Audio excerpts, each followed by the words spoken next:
Good afternoon and welcome to the Rundown. I'm your host, Captivating Christian, and here are some of your top stories for the 9th of November. Eastern Massachusetts feels its strongest earthquake in decades, and the U.S. becomes the first nation to cross the 10 million COVID-19 cases as the third wave of infections surge. And after Trump's defeat, his supporters held a heavily armed pity party.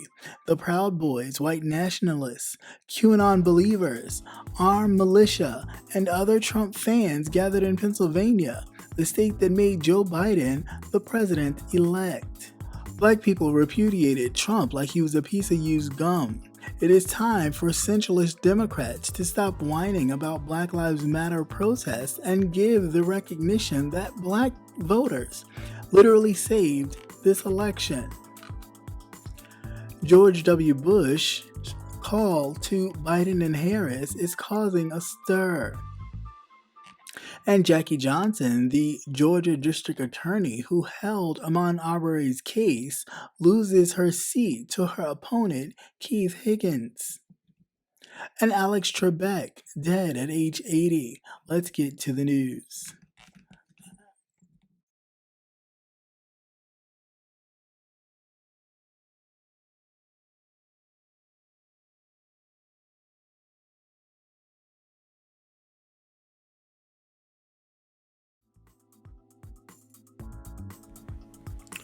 The strongest earthquake to hit the southern New England in decades rattled homes and nerves on Sunday morning, but didn't cause any significant damage.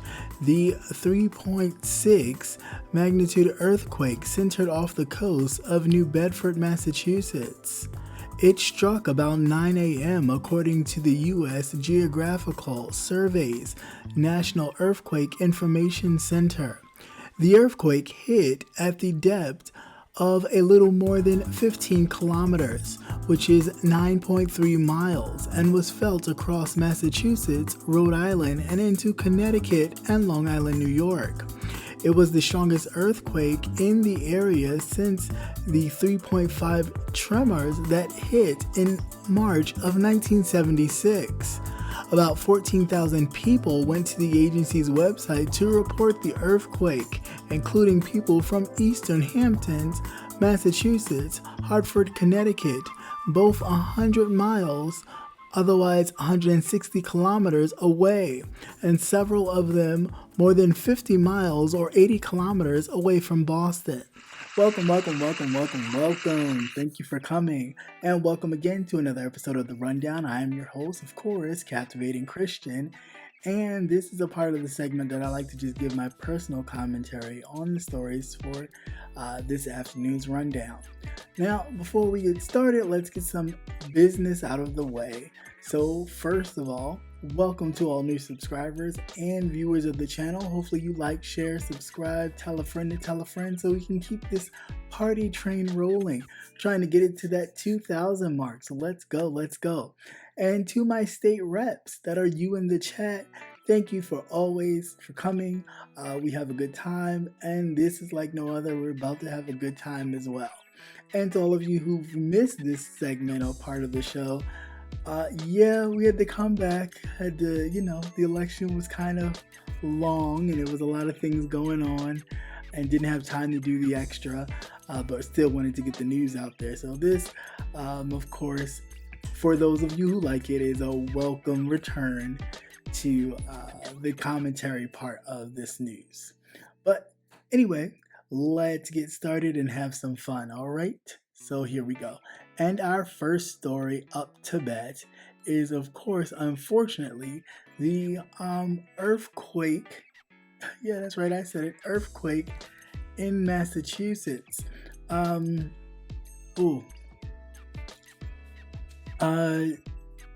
been an earthquake in Massachusetts since, I believe it's in 1979, 78, somewhere in the 70s.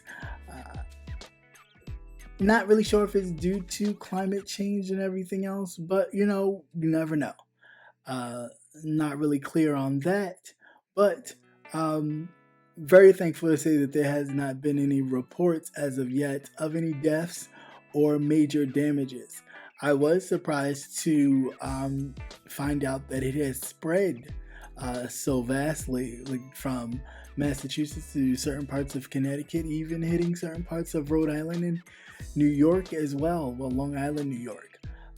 So that was pretty, widespread, and I'm not sure if that was aftershock or actual earthquake. The article was a little unclear on that, but nonetheless, very thankful that no one was hurt. Very minimal damage was reported. If anything, I think they said a couple of chimneys they wanted to check to make sure no one had any chimney damage or anything like that, but there was no major reports of damage from this earthquake. So definitely wishing those people well, and hopefully there's no underlying damages done from this earthquake. And that's all I have for right now. So prayers out to those people.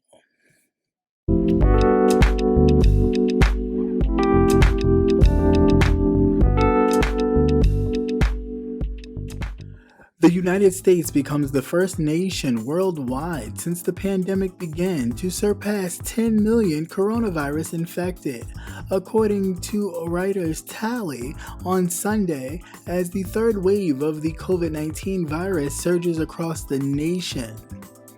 The grim milestone came the same day as the global virus cases exceeded 50 million. The United States has reported about 1 million cases in the past 10 days, the highest rate of infections since the nation reported its first coronavirus case in Washington state over 293 days ago.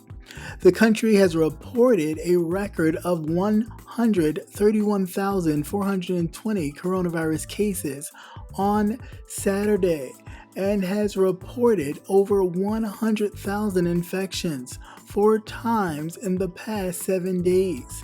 According to the tally, the U.S. latest report of the 7-day average of about 105,600 daily cases ramped up by at least 29%, in more than the combined average for India, France, and 2 of the worst affected countries in Asia and Europe. More than 235,000 Americans have died of COVID-19 since the illness, which is caused by the coronavirus, first emerged in China late last year. The daily average reported the new deaths in the United States account for 1 in every 11 deaths reported worldwide each day.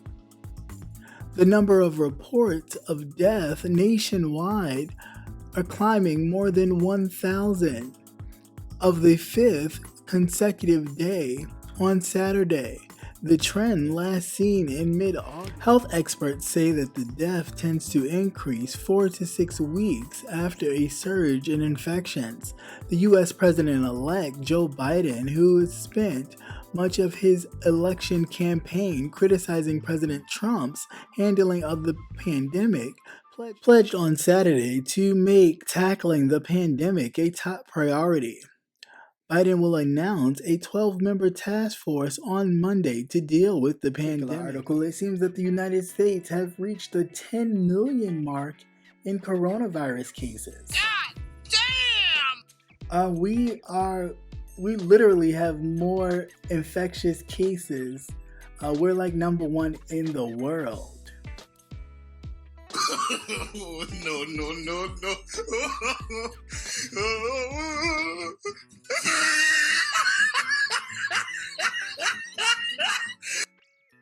And that's crazy because it's something that could have been handled differently and avoided to where we would not be the actual leaders in coronavirus cases of infection. But this is, of course, due to the lack of leadership that we now, can I say, once had in the White House.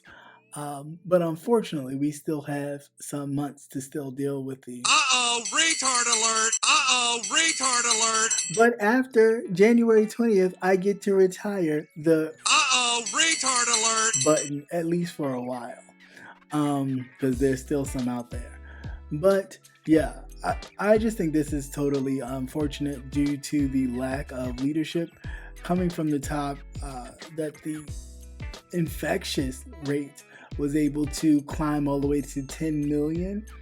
I don't think it's nothing to be proud of, being the president of these United States, but hell, I'm guessing he'll probably find a way to gloat about it.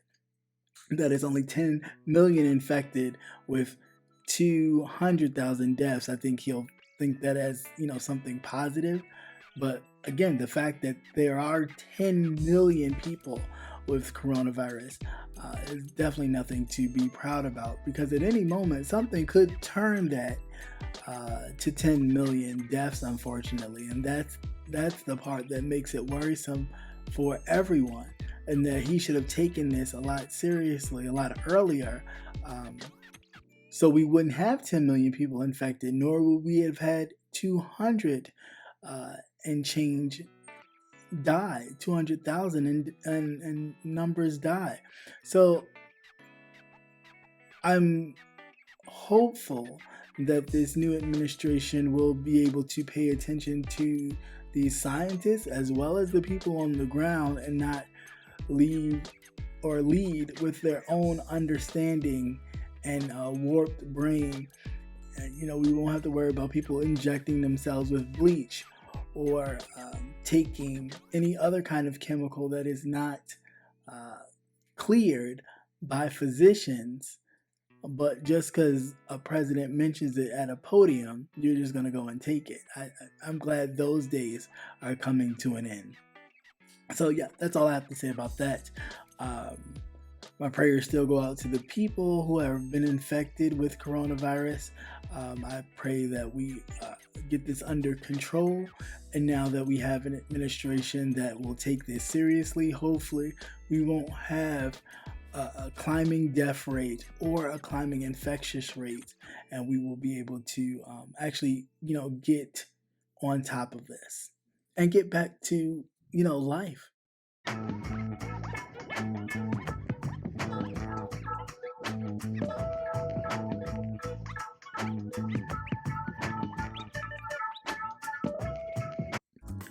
After news networks declared President Donald Trump the loser of the 2020 election, on Saturday about 2,000 of his supporters gathered in the capital of Pennsylvania, a must-win state the president lost, for a heavily armed pity party. The rally outside of the state capitol, in stark contrast to the joyous celebration seen across the globe, including in the president's own hometown of New York City, where residents took over the streets to sing and dance and drink champagne. In Harrisburg, a ghoulish and cruel coalition of gun-toting mega extremists who have enjoyed 4 years of being emboldened and condoned by the president gathered for hours to participate in shared delusions that their guy hadn't really lost the White House. They arrived around noon, immediately attempting to disrupt a permitted protest organized by pro-democracy progressives who had been heard the news that their preferred candidate, Democrat Joe Biden, had won Pennsylvania and was therefore the new president-elect.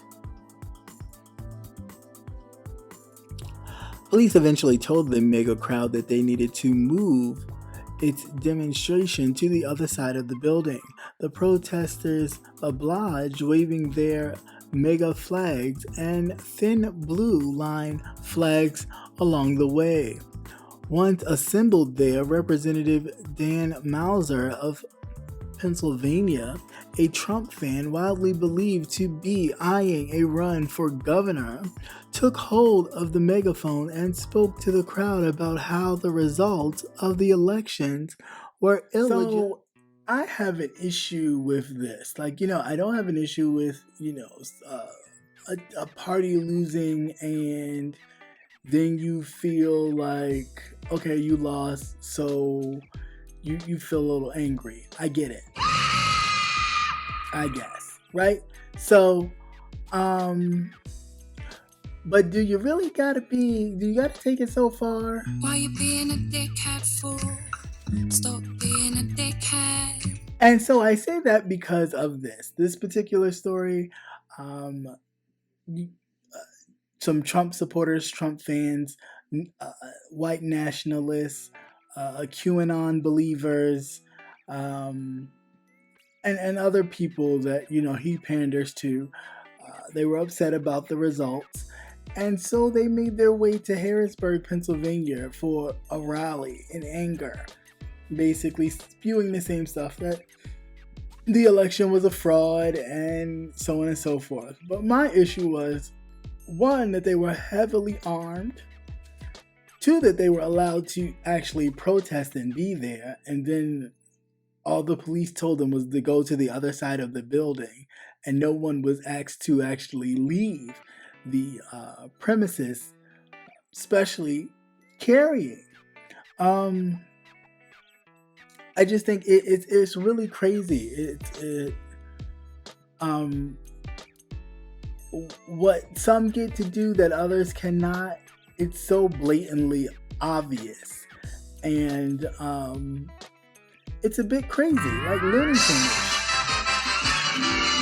Ain't nobody got time for that. Because had that been a black group, a black militia armed group, they would have had swarms of police on them and people questioning their licenses and all that kind of stuff. The fact that these people are allowed to walk freely after just recently, months after the 17-year-old boy took it upon himself to kill 2 protesters, who is sitting in jail now with a $2 million bill, and we're waiting for that to be posted because I'm sure it's going to get paid pretty soon. But the fact that has happened, and then you allow this to happen with no kind of recourse, it says a lot. It really does. And it says a lot even about the nature and the environment of the police department. Again, if we talk about this defunding and people think, oh, it's about getting rid of the police. No, it's about changing the culture of the police department, the justice system altogether. There is no reason why these people who did not have a permit to be there to protest were still allowed to protest on the other side of the building, and they're fully armed where they could endanger anyone at any moment when they felt like pulling the trigger. That's my problem. We all had the freedom and the right to protest, of course, but if you want to be, quite direct about it, there is a process you go through to get the permit and go through and so forth and so on. So if they did not go through the proper channels, then you needed to dismiss them completely and not allow them to go to the other side of the building and continue to protest and lively threaten people with their weapons, as far as lawmakers who are there at the state capitol. I think that was just unfortunate and uncalled for. And again, I'm hopeful that we come back to, even if these people have to go back under the rocks in which they crawled from. Run, bitch! Run! That we need to get back to a sense of civility, to a sense of respect. I may not agree with you. I may not agree with everything you do, but I still respect you. This lack of respect, of not even caring, this attitude that he is awoken, it's a bit much, and it needs to die. It don't even need to go to sleep. It needs to die.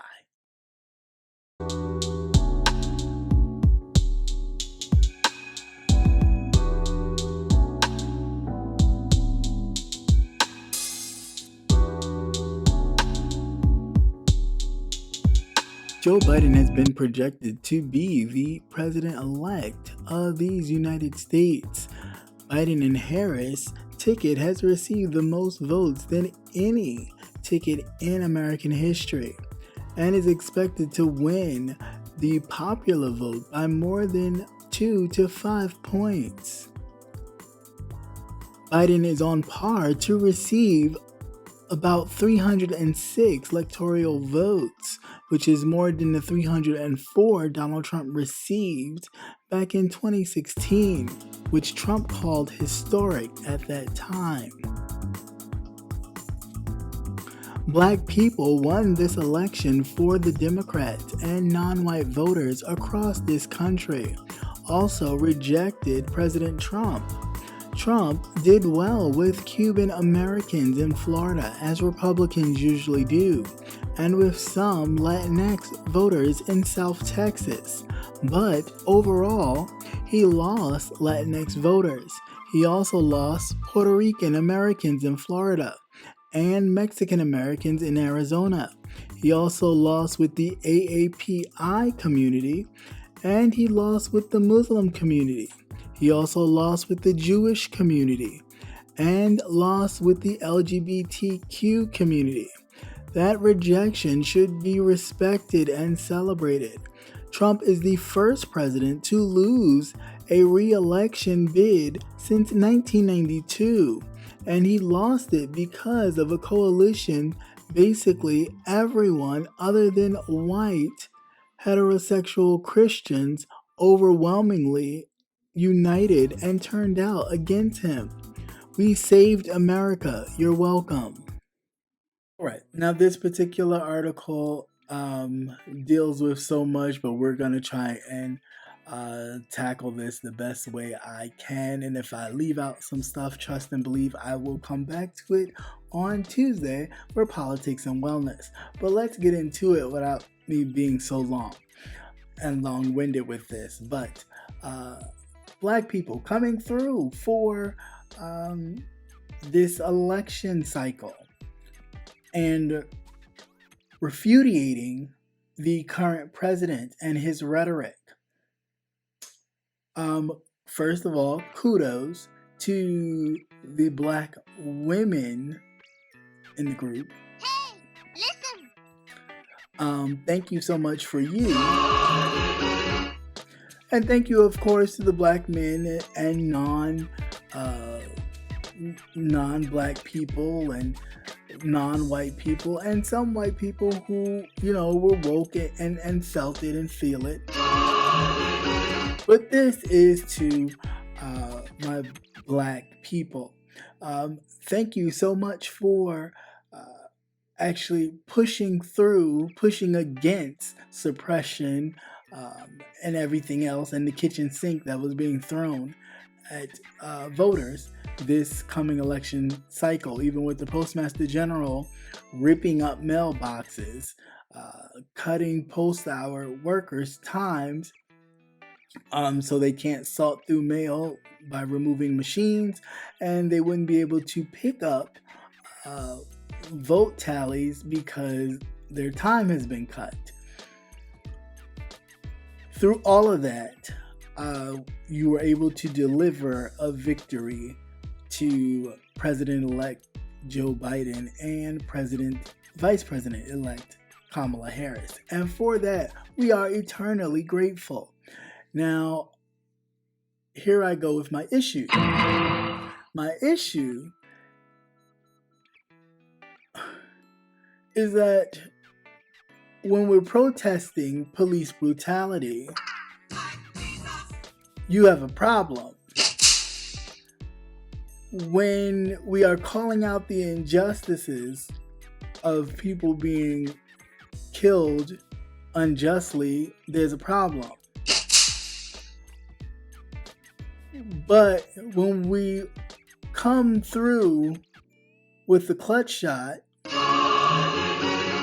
and save you fools from yourselves, you want to praise us. Ain't nobody got time for that. So how about we start praising people and really taking seriously the things and the hardships that black people go through, the police brutality. Start taking that seriously. The unarmed deaths of many black men and women across this country. Start taking it seriously, just as serious as you take our vote. Start taking that seriously. This was definitely, I hope, a wake-up call to a lot of these politicians that, yeah, you need us. And thank you for letting them know that. Ain't nobody got time for that. The fight is still not over. We still have to show them that we can take over this Senate, because if we do win these 2 Senate seats in Georgia as well, we will then be able to have the majority in the Senate. And therefore, Mitch McConnell wouldn't be able to do much to try and, mess up anything that the president-elect is trying to push through. Damn! So my hope is we can win those 2 Senate seats in Georgia, and then we can really celebrate. Nah, fuck that bitch. Fuck that bitch. Fuck that bitch. Fuck that bitch. So, but until then, the fight is not over. So please, please, please, Georgia, please get out there and vote. Bruh. My hope is that Joe Biden, Kamala Harris, Stacey Abrams, and the whole coalition in Georgia really saturate Georgia and get new voters out, as well as the old voters, get them back out to the polls to vote for the runoff. Please, please, please. That is definitely very important if we want to make this presidency, this new presidency that we're about to embark on, if we want to make it impactful, we definitely have to put the nail in the coffin for this Senate and vote in these 2 democratical candidates in this runoff. Gotcha, bitch. If we really want to give them something, Gotcha, bitch. we really need to do that. Because once we do that, there's no stopping. Bitch, I hope the fuck you do. You'll be a dead son of a bitch, I tell you that. Because that's all it's going to be. There's nothing Mitch McConnell will be able to do. And we'll be able to get the votes that we need to push through from the House to the Senate and on to the president-elect's desk. So please, please, please, let's make sure that we vote. Georgia, vote for your Senate runoffs, and so we can finally kiss this Republican Senate. Bye, Felicia. Yeah, that part. Former President George W. Bush called to congratulate President-elect Joe Biden on November 8th, according to CNN, which caused a stir in Republican circles. Former President Bush also put out a positive statement about the 2020 election outcome, urging unity among all Americans. The gesture by Bush stands in dramatic contrast to the current leaders of the Republican Party and from the party's outgoing president.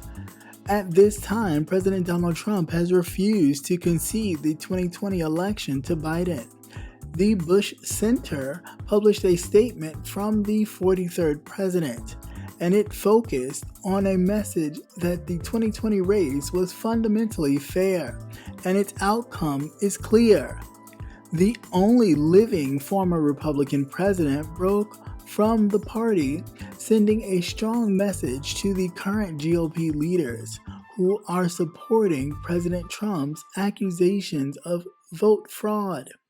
In his statement, Bush praised Biden and Vice President-elect Kamala Harris. Though we have political differences, I know Joe to be a good man who has won his opportunity to lead and unify our country. The president-elect reiterated that while he ran as a Democrat, he will govern for all Americans. I offer him the same thing I offered President Trump and Obama. My prayers for his success and my pledge to help in any way I can. Okay, now this particular article, you know that it's a sad state of affairs when former the former president George W. Bush sends a congratulatory phone call to the president-elect Joe Biden, as well as Vice President-elect Kamala Harris, and a statement out to the people basically saying the election was fair and, we need to come together as Americans because, this president-elect will be the president of all Americans. It turned heads because, of course, he is the only Republican president living. His father has passed some years ago, I believe 2 years ago now, 2 or 3 years ago now. But so he is the only living Republican president to represent the United States, former president. There are a lot of other Democratic presidents still living, but he is the only Republican president living. So in contrast to what Donald Trump has been saying, that, he won't concede and blah, blah, blah, blah, and all that other mess he's been saying. It was nice to hear an actual president, graciously welcome Joe Biden into the fold, congratulating him on his victory, and basically telling the rest of the GOP who are following under the banner of President Trump that no, stop it with all this voter fraud mess. It was fair, and the people have spoken, and that's just it. If you would have won, you would have been saying the same thing. The fact that you didn't win, now you want to talk about it. It's fake. So of course, a lot of the Republicans felt it was a little shady that the former president even came out and said anything publicly about what was going on. But I think it was big of him. And trust and believe, I was a very strong critic of the former President Bush. But to have him say something as a president should, congratulating, and as well as if there's anything that I can do to help you be a successful president, then let me know. I will do what I can compared to the of Donald Trump. I definitely would all day. It's like, where was this President Bush during that whole Iraq war? Where was that President Bush? Retard alert! Because, and he might have always been there. I think maybe it's because we always had Retard alert! That at this point, anybody other than that fool would be a breath of fresh air, and anybody other than that fool would be probably more presidential. And I think I myself may want to even go back and look at some of President Bush's speeches and policies, so maybe even like, well, maybe I was wrong about that. Maybe this was a little better than that, because it's been crazy. These past 4 years have been a true clown show. Just a true clown show. So much so that the rest of the world, like, welcome back, America. Like, you've been asleep. It's nice to see you back. That's the part that gets me. What? The rest of the world is like, come on, people. To us, and here we are supposed to be a beacon to the rest of the world of democracy and freedoms, and the rest of the world is like, oh, well, they finally woke up, some of them. So that's great. But yeah, that was nice to see. It's really nice to see how the transition of power and the passing of the baton is supposed to be, not only in the presidency but in life.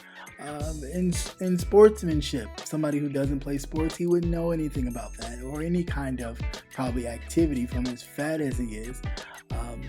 I'm sure he cheats in golf. So go for him to actually know what it means to be sportsmanlike and congratulate a winner on a victory.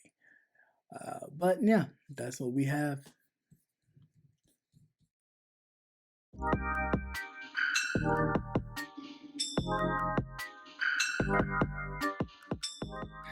Hey, this is Captivating Christian here to remind you to tune in to Politics and Wellness every Tuesday night at 8 p.m. Politics and Wellness every Tuesday night at 8 p.m.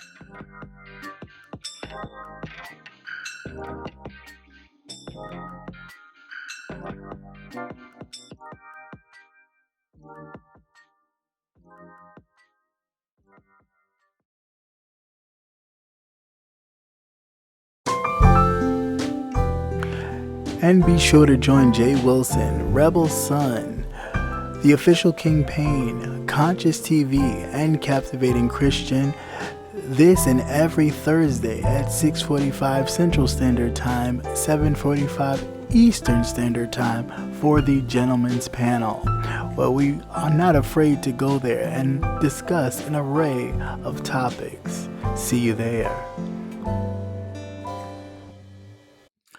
Jackie Johnson, the Georgia District Attorney who recently faced criticism for her handling of the shooting death of Ahmaud Arbery, lost her re-election bid to opponent Keith Higgins by about 5,000 votes. According to reports, Higgins has worked as an assistant district attorney for 23 years and has won more than 45,415 of the votes, according to the Brunswick News. The two Glenn County commissioners reportedly accused Johnson of using her influence within the police department to undermine the investigation into Ahmaud's shooting. It was later discovered that Gregory McMichaels, one of the men who allegedly drove his truck towards Arbery, who was on foot, worked as an investigator in the district attorney's office until his retirement back in 2019. Johnson did not mention a conflict of interest in the case until 3 days after the shooting, where it was reported that she knew the former police officer Gregory McMichaels. McMichaels and his son Travis are accused of chasing down 25-year-old Ahmaud Arbery. He was out for a jog on February 23rd. The men claimed that they thought Arbery was responsible for several recent break-ins in the area.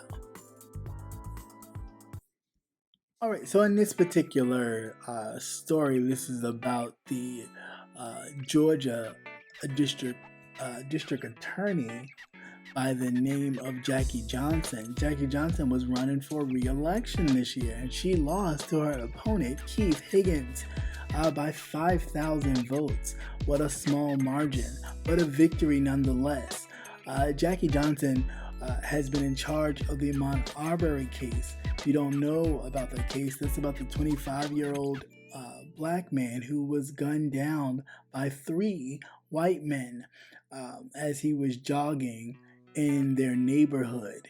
He happened to go into a house that was being reconstructed, and they claim, of course, as they always do, that there was recent break-ins in the area, and so they assumed he was one of the suspects in their recent break-ins in the area, in the neighborhood. Yeah, that is always the case.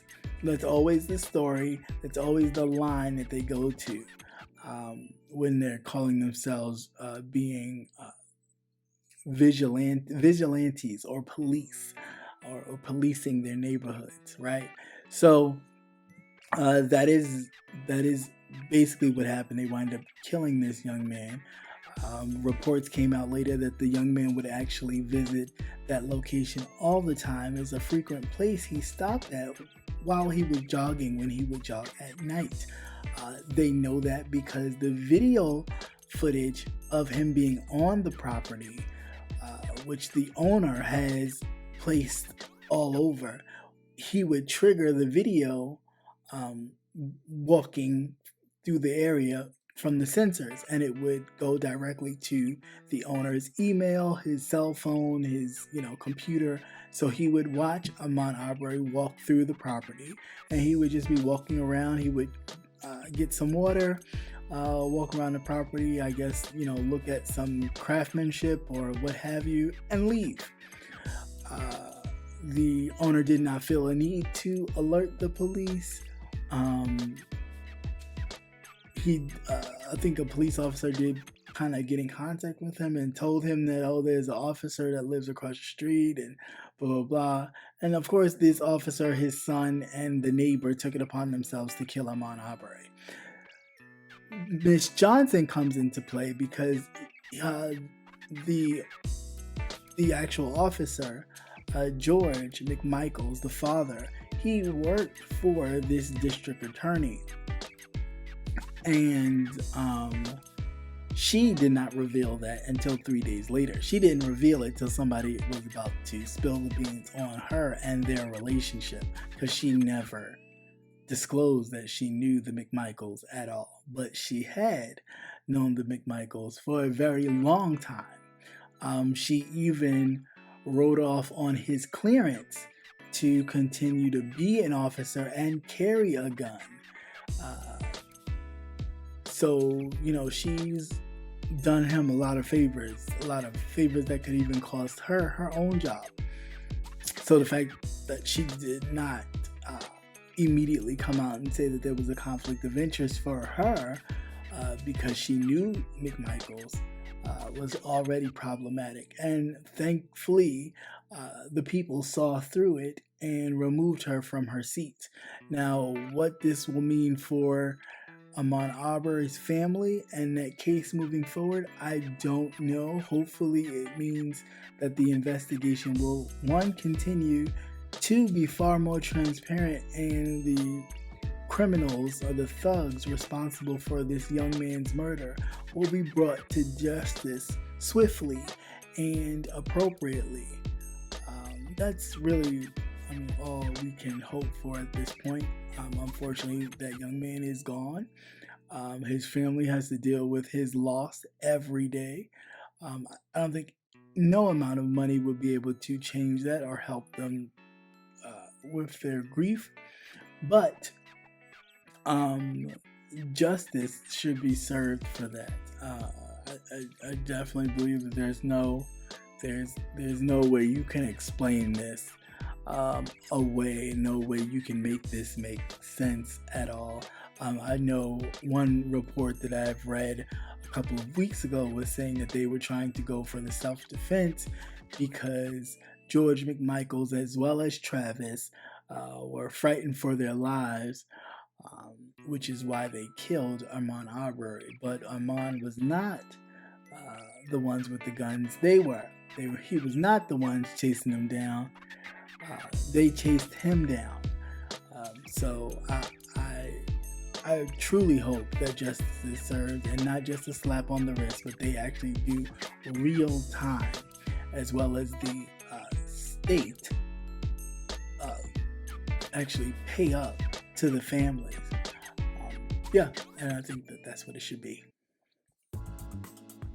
The beloved Jeopardy host since 1984, whose calm but witty presence was most seen television for millions of Americans, has died. A Jeopardy spokesperson told TMZ that Jeopardy is saddened to share that Alex TREBEK passed away peacefully at his home early this morning, surrounded by family and friends. The television icon had been battling stage 4 pancreatic cancer since announcing the news back in March of 2019. He immediately started chemo after the diagnosis, but made no plans to retire and continued hosting his game show. TREBEK powered through it for a full year, despite what he called a massive attacks of Great Depression that made me wonder if it was really all worth fighting. He pointed out, the odds of surviving for a second year of pancreatic cancer were just 7%. But he hoped he'd be able to celebrate the milestone too. Sadly, he took a turn for the worse. Alex continued to host Jeopardy, recently beginning his 37th season. And earlier this year, he shot an epic greatest of all times tournament on primetime television. All right, and this particular story, last story, of course, this is this afternoon. So, of course, this is actually Sunday when he actually passed. And Alex TREBEK, the longtime host since 1984, when I was only 3 years old, has passed at 80 years old after battling pancreatic cancer that he was diagnosed with, I think, last year. Usually people do not survive past the second year threshold when diagnosed with that type of cancer. Patrick Swayze is the only other person that comes to me real quick that has died from that I can think of off the top of my head. And it really is pretty swift. Usually some people, once they're diagnosed, it's usually a couple months and then, they're no longer here. So for him to have had it for, I believe they say, a year, and he was working on his second year mark, and he had 7% a chance to do so, was a bit of a fight and a struggle. Being someone who continued to work until he could not. He also was taking treatment and experimental treatments until he felt like it was too much, and he just rather just let nature just take its course and move on. He felt that he was ready for whatever the next step would be, and he felt a peace at what was to come and what he was leaving behind. I am very thankful to him. My dad would watch Jeopardy at 7. He mainly be watching it because after that they would play the lotto numbers,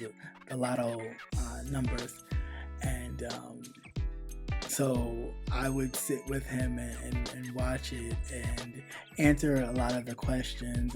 We'll play like who gets the most right, and of course I did win a lot, but it never stopped my dad from answering the question, even if he was, totally wrong. And I'm like, no, that's not it, it's this.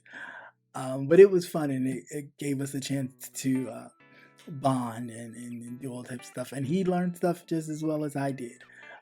So to that man, although he may or may not know the impact that he's had on many of Americans, as a quiz show would go, to general knowledge of getting to know certain things or even discovering certain things through the show.